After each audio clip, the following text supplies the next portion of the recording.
ভারত সরকার ও cockroach জনতা পার্টির সমঝোতায় আন্দোলন প্রত্যাহার হলেও উত্তেজনা কমছেই না। বিক্ষোভকারীদের বিরুদ্ধে পুলিশের ব্যবস্থা নিয়ে সুপ্রিম কোর্টের নির্দেশনা ঘিরে দুই পক্ষের দ্বন্দ্ব বাড়ছে। আন্দোলনে জড়িতদের বিরুদ্ধে আইনি পদক্ষেপ ঘিরে আবারও রাস্তায় নামার হুমকি দিয়েছে সিজেপি।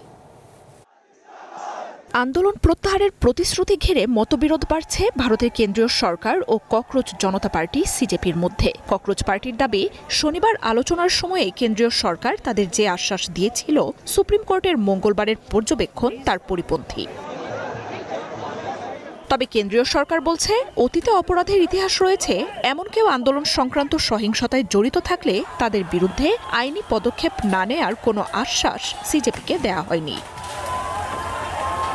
এর আগে মঙ্গলবার এক পর্যবেক্ষণে সুপ্রিম কোর্ট জানায়, অপরাধের ইতিহাস না থাকা নাবালক বা অন্য কোনো বিক্ষোভকারীকে আটক রাখা যাবে না। তবে আগের অপরাধের রেকর্ডধারীদের আন্দোলন সংশ্লিষ্ট সহিংসতায় জড়িত থাকার বিরুদ্ধে ব্যবস্থা নেওয়া যাবে।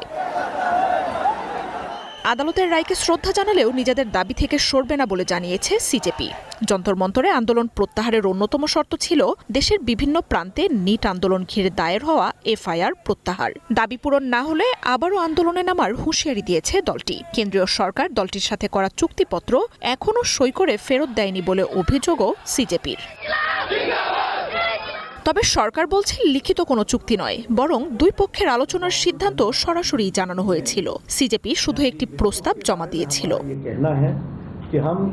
এদিকে যন্তর মন্তরে এবার প্রতিবাদ কর্মসূচির ডাক দিয়েছেন দিল্লি পুলিশের সাবেক কর্মকর্তারা। তাদের অভিযোগ, ককরোচ জনতা পার্টির বিক্ষোভের সময় তাদের সহকর্মীরা আহত হয়েছেন। এর প্রতিবাদে শুক্রবার যন্তর মন্তরে বিক্ষোভের অনুমতি চেয়ে পুলিশের কাছে চিঠি দিয়েছেন তারা।